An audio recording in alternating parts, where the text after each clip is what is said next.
Welcome everyone, welcome to Mastermind classes.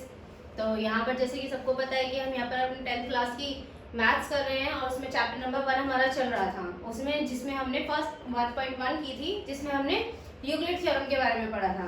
Starting की videos में भी बताया था मैंने कि ये जो चैप्टर है इसमें दो थ्योरम्स बहुत इंपॉर्टेंट है, एक यूक्लिड थ्योरम और एक अब जो नेक्स्ट अब हम करने वाले हैं 1.2 के लिए जो इम्पोर्टेंट है। लेकिन उससे पहले, इस थ्योरम को करने से पहले आपको 2 से 3 टर्म्स जाननी होंगी कि ये नंबर कौन से होते हैं, क्या होते हैं, कैसे होते हैं। तो इस चैप्टर को या इस एक्सरसाइज को शुरू करने से पहले कुछ टर्म्स बता देती हूँ मैं कि ये क्या क्या होते हैं। जैसे कि सबसे इम्पोर्टेंट चीज इसमें जो हमारी थ्योरम है नेक्स्ट वाली, उसमें सबसे इम्पोर्टेंट एक चीज आने वाली है अभाज्य संख्याएं। अभाज्य संख्याएं ये क्या होती है? सबसे पहले आपको ये जानना पड़ेगा कि अभाज्य संख्याएं क्या होती हैं। अगर मैं इसको इंग्लिश में बोलूं तो होते हैं composite number, sorry prime numbers. Prime numbers, prime numbers, इनकी एक छोटी सी डेफिनेशन ये होती है कि ऐसे दो नंबर्स या प्राइम नंबर्स वो नंबर्स होते हैं, अभाज्य संख्याएं जो जिनका जो फैक्टर है या तो वो खुद ही होता है या फिर 1 होता है। कहने का मतलब ये है कि ऐसे कोई भी नंबर नहीं है जिससे वो डिवाइड हो जाए। ऐसा कोई नंबर नहीं होता, या तो वो सेल्फ अपने आप में होते कि वो अपने आप से ही अपने आप को डिवाइड कर सकते हैं या फिर 1 उनको डिवाइड कर सकता है। इसके 2 ही फैक्टर होते हैं। तो वे संख्याएं जिनके केवल 2 फैक्टर हो। और फैक्टर का मतलब मैंने बताया था गुणनखंड, केवल 2 ही फैक्टर हो, 2 ही गुणनखंड हो।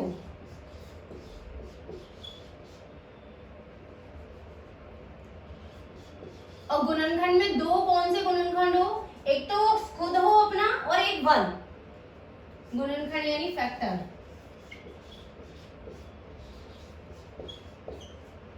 और उन 2 फैक्टर में भी सबसे इंपॉर्टेंट चीज है कि जो हमारा सबसे छोटा, अब आप बोलोगे कि इसमें जो सबसे छोटा प्राइम नंबर हमारा होता है वो 2 क्यों होता है? क्योंकि हमारा सबसे छोटा प्राइम नंबर 2 होता है। सबसे छोटा प्राइम नंबर 2 होता है। 1 क्यों नहीं हो सकता? अब यहाँ पर ये क्वेश्चन उत्तर आता है कि 1 क्यों नहीं होता, क्योंकि उसके भी तो 2 ही फैक्टर, उसको 1 से या वो खुद से ऐसे डिवाइड हो सकता है।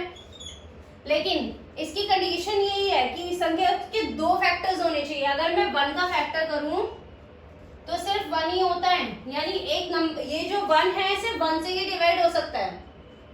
लेकिन प्राइम नंबर्स की एक पर्टिकुलर डेफिनेशन होती है कि वे संख्याएं जिनके केवल 2 ही गुणनखंड हो, और उस गुणनखंड में भी वो एक तो खुद हो, जैसे ये 2, ये जो 2 है वो किस किस नंबर से डिवाइड हो सकता है? या तो ये 1 से डिवाइड होगा या फिर ये खुद 2 से ही डिवाइड होगा। 3 है, या तो हम इसे 1 से डिवाइड कर सकते हैं या हम इसको 3 से डिवाइड कर सकते हैं। 4, इसको हम 1 से डिवाइड कर सकते हैं, लेकिन ये देखो ये 2 से भी डिवाइड हो रहा है और ये खुद 4 से भी डिवाइड हो रहा है। तो यहाँ देखो इसके 3 फैक्टर्स बन चुके हैं, जिसमें एक है, ये खुद है और एक 2 है। तो यहाँ पर ये वाली जो डेफिनेशन है ना, ये फिट नहीं हो रही है। इस वजह से ये जो 4 होता है या ऐसे नंबर्स जो जिनके 2 गुणनखंड से ज्यादा गुणनखंड हो, वो नंबर्स हमारे प्राइम नंबर्स में नहीं आते हैं। या फिर वो नंबर्स जिनका एक ही फैक्टर हो, एक ही गुणनखंड हो, वो भी हमारे प्राइम नंबर्स में नहीं आते। डेफिनेशन यही रहेगी कि वे संख्याएं जिनके केवल 2 ही गुणनखंड हो, एक तो वो स्वयं हो,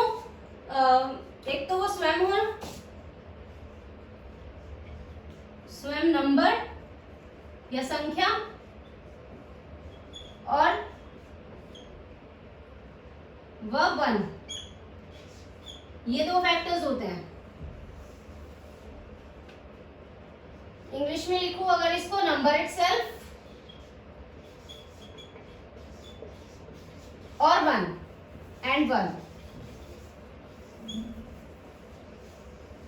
ये या तो वो नंबर खुद ही होते हैं या फिर इसका जो 1 है वो इसका फैक्टर होता है, यानी वो उससे डिवाइड हो सकते हैं। ये इस तरीके से हमारी प्राइम नंबर्स की जो डेफिनेशन है ये होती है आपकी। अब इसमें आगे जो जानने को मिलेगा वो एक और टर्म है HCF और LCM। ये हमने जब अब यूक्लिड की थ्योरम थी तब भी हमने जाना था कि HCF क्या होते हैं, इसलिए छोटा सा बता देती हूँ, छोटा सा सिर्फ इंट्रोडक्शन देने के लिए कि HCF क्या होता है और LCM क्या होता है। तो आई होप कि आपको अभाज्य गुणनखंड जो है वो समझ में आ गए हैं। अब हम दूसरा कॉन्सेप्ट एक बार ये देखते हैं, HCF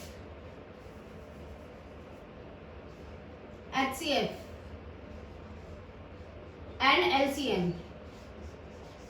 HCF LCM हम क्या करते हैं, दो संख्याओं के लिए निकालते हैं ऐसी संख्याएं, highest common factor, lowest common multiple. Highest common factor का मतलब दो संख्याओं में ऐसा सबसे छोटा नंबर, दो संख्याओं में सबसे छोटा नंबर जो उभयनिष्ठ हो,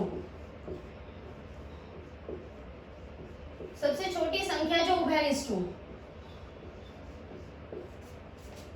उभयनिष्ठ का मतलब कॉमन हो। ये अभी सिंपल डेफिनेशन है, लेकिन इसको ना प्राइम नंबर्स के अकॉर्डिंग अगर हम देखें तो इसकी डेफिनेशन में थोड़ा सा चेंज है। ऐसे नहीं कि बिल्कुल डेफिनेशन चेंज होगी, लेकिन अगर हम प्राइम फैक्टर्स को लेके चलें तो चलो HCF में उस टाइम में बताती हूँ कि HCF और LCM होता क्या है। तो हम थ्योरम पे आते हैं अपनी, क्या थी। तो जो हमारी थ्योरम है वो है हमारी fundamental theorem of arithmetic.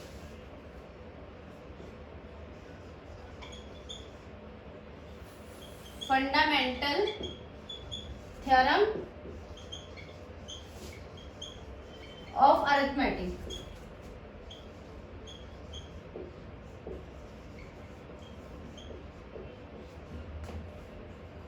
Fundamental theorem of arithmetic. तो इस थ्योरम में क्या होता है, हमने यूक्लिड वाली थ्योरम पढ़ी थी जिसमें a और b को रिप्रेजेंट करते हुए हम जो रिमाइंडर था या हमारा क्वेश्चन था उसको सॉल्व करते करते उस स्टेप तक जा रहे थे जब तक हमारा रिमाइंडर 0 ना आ जाए, और वहां जाकर हम उसका जो उसका बी वाला जो पार्ट होता था उसको HCF मान लिया जाता था। अब इस थ्योरम में क्या होता है, ये थ्योरम हमें क्या बताती है, वो जो थ्योरम थी वो हमारे इंटीजर्स के लिए थी, पॉजिटिव इंटीजर्स के लिए। ये हमें क्या बताती है कि जितने भी हमारे भाज्य, जो हमारी भाज्य संख्याएं हैं, यानी जो दो से डिवाइड हो मतलब जो डिवाइड हो सकते हैं, जिनके बहुत सारे मल्टीपल फैक्टर्स होते हैं, उनको बोलते हैं भाज्य संख्या, कंपोजिट नंबर्स। तो जो भाज्य संख्याएं हैं वे अभाज्य संख्याओं के यानी प्राइम नंबर्स के गुणनखंडों के रूप में लिखी जा सकती हैं। ये जो थ्योरम है वो हमें ये बताती है, गुणनखंडों के रूप में लिखी जा सकती हैं। ये थ्योरम हमें ये बताती है कि हमारे जितने भी कंपोजिट कोई भी नंबर्स होते हैं उन्हें हम ना प्राइम नंबर्स के फैक्टर्स के अकॉर्डिंग मल्टीप्लाई करते करते हुए लिख सकते हैं, लिखी जा सकती है। जैसे अभी बताती हूँ, जैसे कोई भी नंबर, चलो 10 ही ले लो, नॉर्मल सिंपल सा, 4 ले लो, 10 ले लो, कुछ भी, एक 10 है हमारा नंबर, इसको मैं कैसे लिख सकती हूँ, 2 into 5। और ये देखो, ये दोनों नंबर 2 and 5 ये दोनों ही हमारे प्राइम नंबर हैं। ये कंपोजिट है क्योंकि इसके फैक्टर्स तो बहुत सारे हैं, 1 से 2 से 5 से 10 से ऐसे ही डिवाइड हो सकता है इसके फैक्टर्स। तो इसका मतलब कंपोजिट प्राइम नंबर तो है नहीं ये, तो ये कंपोजिट नंबर है। और इसको हम जो प्राइम नंबर्स हैं उसके मल्टीप्लाई ऐसे करते हुए गुणनखंडों के रूप में इसको लिख सकते हैं। यानी 2 भी एक हमारा प्राइम नंबर है क्योंकि 2 के जो फैक्टर्स हैं वो क्या होते हैं, 1 और 2। 5 भी हमारा एक प्राइम नंबर है क्योंकि 5 के जो फैक्टर होंगे वो क्या, 1 and 5। ठीक है, अब इस मतलब ये डेफिनेशन हमें ये बता रही है कि कोई भी भाज्य संख्या है उसको हम अभाज्य संख्याओं के गुणनखंड के रूप में लिख सकते हैं। अब इसी के ऊपर ही हमारे सारे हम HCF LCM फाइंड आउट कर सकते हैं कि कैसे हम अपने नंबर्स को प्राइम नंबर्स के फैक्टर्स में क्या करेंगे, उसको व्यक्त करेंगे और उसके बाद उसके एलसीएम और एचसीएफ उनको फाइंड आउट करना सीखेंगे। ठीक है, तो चलें एक्सरसाइज 1.2 पर। इसमें बस इतना ही छोटा सा था कि हमारी फंडामेंटल जो थ्योरी है वो क्या है बताती है हमें। तो हम सीधे इसकी एक्सरसाइज पर चलते हैं, 1.2 की एक्सरसाइज पर। इसमें लिखा है कि अभाज्य गुणनखंडों के गुणनफल के रूप में हमें व्यक्त करना है। क्वेश्चन लिखा हुआ है, फर्स्ट है 140 यानी 140। क्वेश्चन नंबर 1 दे रखा है 140 और इसको ये बोला है, ये एक प्राइम नंबर नहीं है लेकिन इसको बोला है कि जो प्राइम नंबर्स या अभाज्य संख्याओं के गुणनखंडों के रूप में लिखो। क्वेश्चन यही बोला है ना, अभाज्य गुणनखंडों का गुणनफल के रूप में। तो अभाज्य गुणनखंड जो होते हैं, अभाज्य गुणनखंड के गुणनफल के रूप में। अब इसको हम कैसे कर सकते हैं,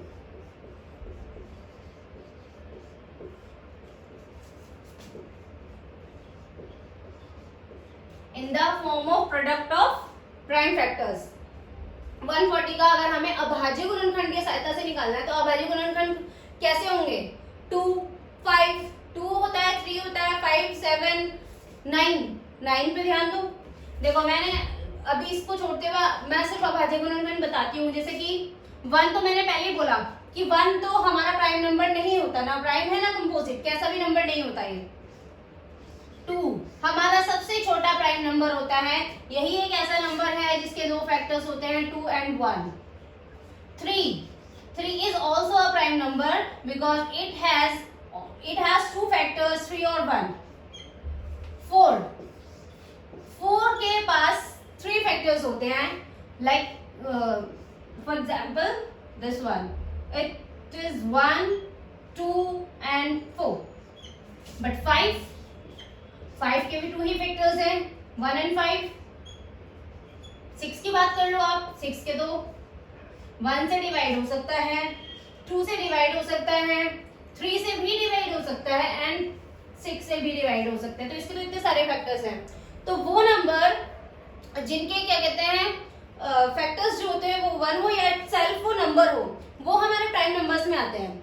और प्राइम नंबर्स में भी अगर मैं बात करूं तो कैसे हम उन्हें लिख सकते हैं, जैसे हमारे प्राइम नंबर्स ना कुछ स्टार्टिंग के ऐसे 2, 3, 5, 7, अब 9 हमारा प्राइम नंबर नहीं होता क्योंकि ये किस चीज से डिवाइड होता है, 9 1 से डिवाइड होगा, 3 से भी डिवाइड होगा एंड 9 से भी डिवाइड होगा। तो 9 के भी अपने 3 फैक्टर्स हैं, इसलिए ये हमारा प्राइम। ये ऑड नंबर और प्राइम नंबर में बहुत ज्यादा कंफ्यूजन होती है, तो इसकी कंफ्यूजन ऐसे हम क्लियर कर सकते हैं कि जो हमारी नंबर्स जो हैं अगर उनके फैक्टर 2 से ज्यादा हैं तो वो कंपोजिट नंबर में आ जाएंगे, अदरवाइज वो प्राइम नंबर में आते हैं जिनके फैक्टर्स ओनली 2 फैक्टर्स होते हैं। 2, 5, 3 हो गया, 11 हो गया, 13 भी हो गया, बट 15 नहीं। 15 3 से डिवाइड भी होता है, 1 से भी होता है, 5 से होता है, 17 हो गया। इस तरीके से हमारे नंबर्स हैं। अब क्वेश्चन की तरफ बढ़े अगर हम, तो क्वेश्चन में ये बोला है कि 140 के अभाज्य गुणनखंडों के गुणनफल के रूप में हमें इसको लिखना है 140 को।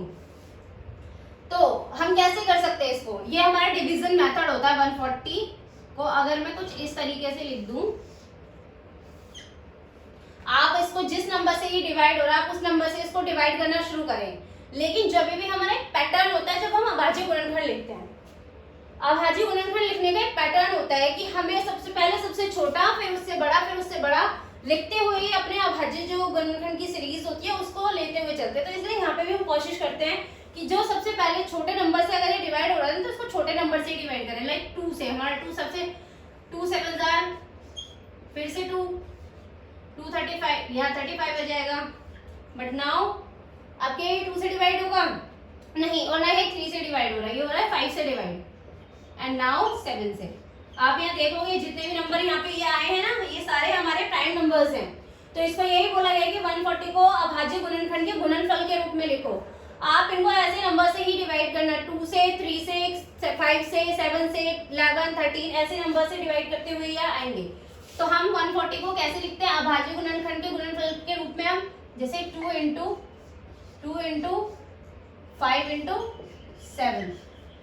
देखो आप इसे मल्टीप्लाई करो, 2 2 जार 4, 4 5 जार 20, 27 जार 140। तो हमने इसको इस गुणनफल के रूप में लिखा है, और जो कि हमारे अभाज्य गुणनखंड है। 2 यहाँ पे भी 2, यहाँ 5, यहाँ 7, कोई भी इसमें आपको ऐसा नंबर नहीं दिखाई दे रहा हो जो प्राइम नंबर नहीं है। तो इस तरीके से ये वाले क्वेश्चंस करने हैं। नेक्स्ट और एक और देख लेते हैं, 156। तो इसको करने का, गुणनफल करने का तरीका ये ऐसे होता है कि आप इसको यहाँ पे ऐसे करके देख लो, या फिर अगर जब आप ये पूरा प्रोसेस आपको बहुत अच्छे से टिप्स पे आ जाएगा ना, तो आप ना इसको भी नहीं करोगे, डायरेक्ट ये वाली चीज आपको लर्न हो जाएगी। कैसे, 2 से इसको डिवाइड हो रहा है तो चलो यहाँ 2 लिख देते हैं, फिर से 2 से डिवाइड हो रहा है फिर लिख देते हैं, 5 से डिवाइड हो रहा है 5 लिख देते थे, 7 से डिवाइड हो रहा है 7 लिख देते हैं। क्योंकि हमारे हर एक नंबर की एक डिविजिबल रूल होता है कि कौन सा नंबर किस नंबर से डिवाइड होगा। तो आप जब ऐसा करना ये सीख जाओगे ना, तो इसको आप टिप्स पे कर सकते हो ऐसे क्वेश्चंस को। तो next question number 156। I hope आपको ये समझ में आ रहा होगा। तो प्लीज अगर आपको समझ में आ रहा है तो मेरी वीडियो को लाइक, सब्सक्राइब एंड शेयर जरूर करें। एंड क्वेश्चन नंबर सेकंड जो है 156 को बोला गया है अभाज्य गुणनखंड के गुणनफल के रूप में लिखो। इसका भी यही तरीका है, क्या आप इसको ऐसे मेथड से कर लो। 156 लिखो, वो आपकी मर्जी, आप इसे जिससे भी डिवाइड करना चाह रहे हो, लेकिन होना चाहिए वो प्राइम नंबर, बड़ा छोटा कोई भी प्राइम नंबर हो। लेकिन जब हम इसको ऐसे पैटर्न के रूप में लिखते हैं ना, तो कोशिश करते कि इसको एक पैटर्न के रूप में ही लिखे कि छोटा फिर बड़ा प्राइम नंबर। तो यहाँ पे भी यही कोशिश करते हैं, मैं इसको 2 से डिवाइड कर लेती हूँ। पता है जिस भी नंबर, ये तो आपको पता होगा 2 से कौन सा नंबर डिवाइड हो सकता है, जिस भी नंबर के लास्ट में इवन नंबर आ रहा होगा ना और 0 आ रहा होगा, वो नंबर 2 से डिवाइड होना ही होना होता है। ये 2 की डिविजिबिलिटी का रूल होता है, ठीक है। तो यहाँ पर 6 है, आराम से पता चल सकता है हमें 2 से कौन सा नंबर डिवाइड हो रहा है। जिस भी नंबर के लास्ट में हमारा इवन नंबर का मतलब 2 4 6 8 एंड 0, ये नंबर्स आ रहे होंगे ना जिस भी नंबर के लास्ट में, वो हमारे 2 से डिविजिबल होते हैं। तो ये 2 से डिवाइड होगा, 2 7 जार एंड 2 8 जार, फिर 78 और 78 के लास्ट में 8 इवन नंबर आ गया, तो इसका मतलब ये 2 से डिवाइड होगा पक्का। 2 3 जार 6 एंड 2 9 जार। अब देखो प्राइम, सॉरी 39 आया है, कोई लास्ट में इवन नंबर नहीं है, इसलिए 2 से तो डिवाइड होगा नहीं। अब 3 से चेक कर लो, 3 से डिवाइड होगा। 3 की डिविजिबिलिटी का रूल क्या होता है कि जो भी नंबर हम 3 से डिवाइड करना चाहते हैं ना, उसको ये देखना कि 3 से डिवाइड हो रहा है नहीं, उसके नंबर्स का सम कर लो। अगर उसके डिजिट्स का, सॉरी उस डिजिट के अगर हम सम करते हैं दोनों को, और अगर वो नंबर जो सम करने के बाद आता है वो 3 के टेबल में आता है, इसका मतलब ये है कि वो नंबर हमारा 3 से डिवाइड हो जाएगा। तो 9 और 3 होते हैं हमारे 12, और 12 हमारे 3 4 जार 12 होता है। तो इस तरीके से हमें पता चल गया कि 3 से भी डिवाइडेड है। तो 3 1 जार 3 एंड 3 3 जार 9। अब 13 एक ऐसा नंबर है जो एक प्राइम नंबर होता है, 13 से ही डिवाइड होगा। और इस तरीके से, और इसको हम ये डिवाइड का प्रोसेस जब तक चलता जाता है जब तक यहाँ पर 1 ना आ जाए, ठीक है। तो हम 156 के फैक्टर्स कैसे कर सकते हैं, 2 इंटू 2 इंटू 3 इंटू 13। आप इसको मल्टीप्लाई करके देखो तो 156 ही आएगा। Got it. तो आई होप कि आपको ये सब समझ में आ रहा होगा। तो मैं कोशिश करती हूँ कि इसके आगे 2 क्वेश्चंस हो रहे हैं, नहीं सॉरी 3 है, आपको तीनों करने की कोशिश करना है। ये 2 करने के मैंने आपको तरीका बताया। अब मैं क्वेश्चन नंबर 2 पे फॉरवर्ड होते हैं हम आगे की तरफ, ठीक है।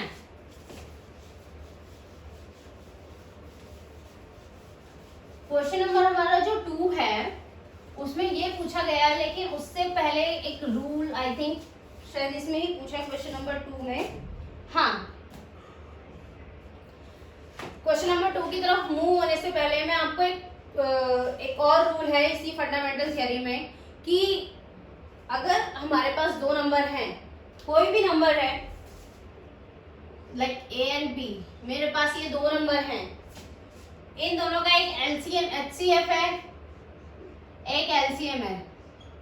2 नंबर है तो उनका कुछ ना कुछ एलसीएम और एचसीएफ होगा, चाहे भले ही वो 1 हो।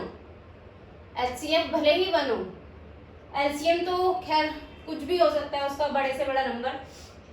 तो इसमें एक रूल लगता है कि ये जो नंबर्स हैं, नंबर की जो मल्टीप्लाई होगी A into B is equals to होगा हमारा HCF इंटू LCM। ये हमारा एक रूल होता है और ये बहुत आगे काम आने वाला है। ये नंबर, सॉरी, ये फॉर्मूला कह दो, रूल कह दो।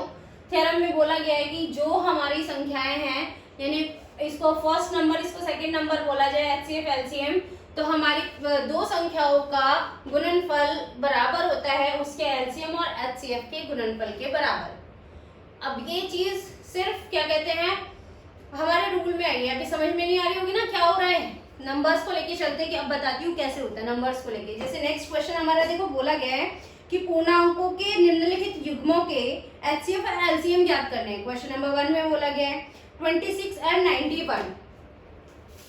क्वेश्चन नंबर 2 में यही बोला गया है कि आप ना दो नंबर्स लो, दो पेयर्स दे रखे हैं। क्वेश्चन ये है, क्वेश्चन नंबर 2 का 1 क्वेश्चन दे रखा है 26 एंड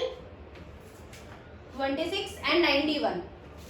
26 एंड 91 आपको ये दो पेयर दिए हुए हैं और इसमें ये बोला है कि आप इसका LCM भी फाइंड आउट करो और HCF भी फाइंड आउट करो, और साथ में ये फाइंड आउट करो कि A इंटू बी, जो मैंने अभी ये बताया आपको, ये वाली चीज कि A इंटू बी, और A इंटू बी यहाँ क्या है, ये फर्स्ट नंबर है, ये सेकेंड नंबर, ये जो दो नंबर हमारे पास है ना, ये जो है इन दोनों का मल्टीप्लाई होगा हमारा HCF मल्टीप्लाई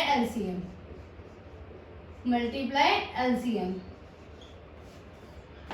तो HCF कैसे फाइंड आउट करना और LCM कैसे फाइंड आउट करना है, ये भी इंपॉर्टेंट है इस क्वेश्चन में। तो कैसे होगा, सबसे पहले हमें क्या करना पड़ेगा, इसके जो है प्राइम फैक्टर्स निकालने पड़ेंगे। इसके 26 के प्राइम फैक्टर्स कैसे होंगे, तो डायरेक्ट कर देती हूँ 2 इंटू 13, लेकिन इसको यहाँ करके बता देते हैं कैसे होगा। 2 से पहले इसको 2 से करा और फिर ये 13 आ गया, ऐसे, ठीक है। अब आता है 91 की क्या होंगे, अब ये 91 के भी करके देख लो आप।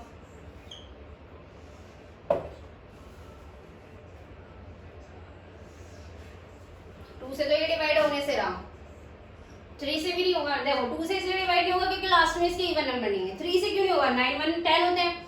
5 से डिवाइड होगा, नहीं। 5 की डिविजिबिलिटी हमें ये बताती है कि वही नंबर 5 से डिवाइड हो सकता है जिसके लास्ट में 0 हो या 5 हो, ना तो यहाँ 0 ना यहाँ 5। 7 देख लेते हैं, 7 से होगा 7 1 जार 7, 7 3 जार एंड 13। इसका जो फैक्टर बने हैं, प्राइम फैक्टर्स, वो बने हैं 7 इंटू 13। अब एक चीज इसमें इंपॉर्टेंट क्या है, HCF क्या होता है। HCF का मतलब है इन दोनों नंबर्स में आपको जो भी कॉमन दिखाई दे रहा होगा वो हमारा HCF होगा। इन दोनों नंबर्स में हमें जो कॉमन दिखाई दे रहा होगा, जैसे ये देखो यहाँ पे 13 कॉमन हमें दिखाई दे रहा है ना, तो इसका जो HCF आएगा वो आएगा 13। तो कॉमन जो चीज होती है, कॉमन फैक्टर,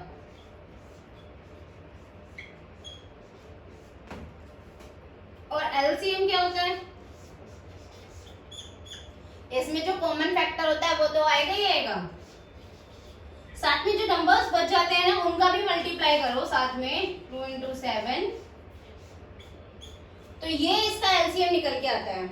अब मुझे ये बताओ कि इनका जो LCM होगा वो कितना आएगा, 13 इंटू 2 इंटू 7, इसको कर लेते 7 2 14, तो मैं 13 और 14 की अगर मैं मल्टीप्लाई करूं, 14 3 42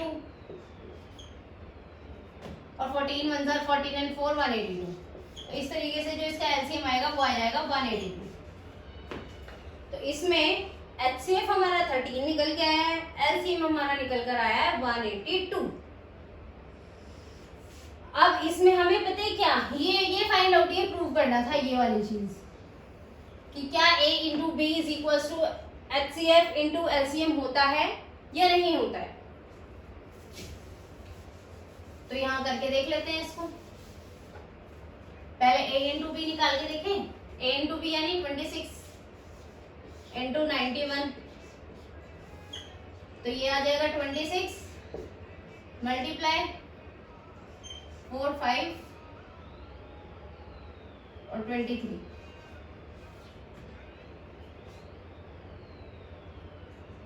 6 6 3 2। तो नंबर्स की मल्टीप्लाई हमने जब करी है तो वो आया 2 3 6 6। अब क्या a इंटू बी तो हो गया, HCF इंटू LCM निकाल के देखते हैं। HCF 13 है और LCM है 182, तो 182 इंटू 13 6 5 इंटू 281 6 6 3 एंड 2। सी दोनों की मल्टीप्लाई बिल्कुल इक्वल आ रही है, तो यही तो प्रूव करना था इसमें कि यानी अगर मैं करूँ तो 226 इंटू में 91 हमारा इज इक्वल्स टू होगा 13 इंटू में 182, which is equals to 2366 is equals to 2366।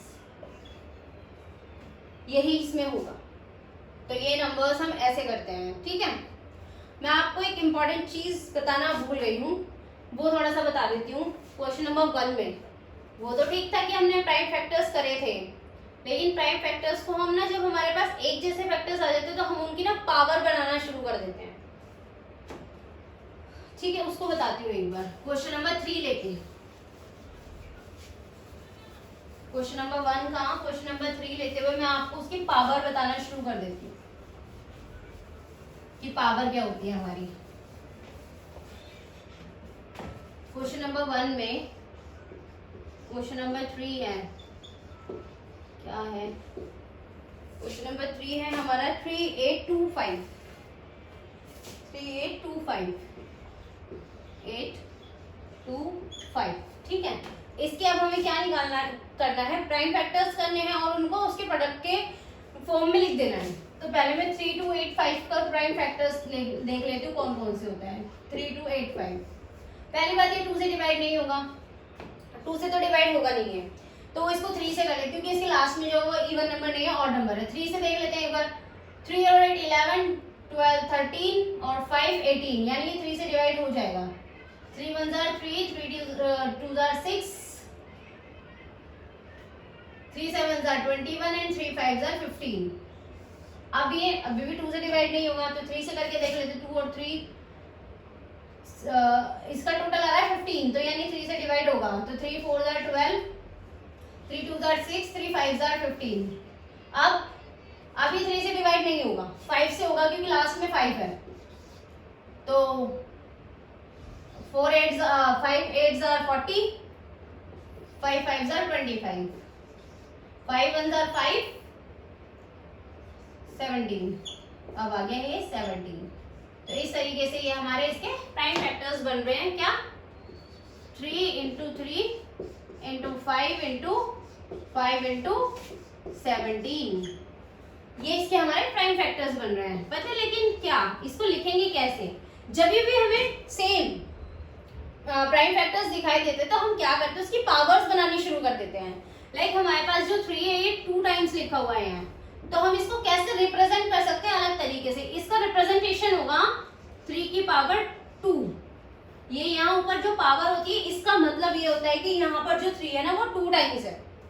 इसी तरीके से 5 भी यहाँ पर कितने टाइम्स है? 2 टाइम्स। तो यहाँ पर भी इसकी पावर 2 आ जाएगी। इसका रिप्रेजेंटेशन का मतलब ये है कि 5 इंटू 5 का मतलब 5 स्क्वायर, 5 की क्यूब, 5 की पावर 4 का मतलब जो 5 की मल्टीप्लाई हो 4 बार हो रही है। यानी अगर मैं कहीं ऐसे लिखूं ना 5 इंटू 5 इंटू 5 इंटू 5, तो इसको मैं ऐसे लिख सकती हूँ 5 की पावर 4। जितने नंबर्स होते हैं ना उतना पावर उसका बन जाता है कि यहाँ कितनी बार आया है। पावर मतलब कितनी शक्ति, कितनी बार आया है वो खुद ही यहाँ पे, मतलब वो कितनी बार अपने आप को रिप्रेजेंट कर रहा है। ठीक है, तो इस तरीके से। और यहाँ 17 कितना टाइम्स है? 1 टाइम्स। तो हम खाली 17 लिख देंगे, 1 लिखने की जरूरत नहीं होती। 1 से ज्यादा वाले जो पावर्स अगर हमें लिखनी हो तो उनके रिप्रेजेंटेशन की जरूरत होती है, अदरवाइज 1 नहीं लिखते हैं। ठीक है। तो जो हमारे क्वेश्चन नंबर 1 थे उसमें हम प्राइम फैक्टर्स करने के बाद उसको इस तरीके से रिप्रेजेंट करके लिखेंगे, तो वो हमारे जो गुणनफल के रूप में इस तरीके से व्यक्त हो जाएंगे। तो ये आज की हमारी क्लास थी। कोशिश करना क्वेश्चन नंबर 2 करने की, एचसीएफ एलसीएम फाइंड आउट करने की, अदरवाइज और डिटेल से आपको नेक्स्ट वीडियो में पता चलेगा। And thank you for watching.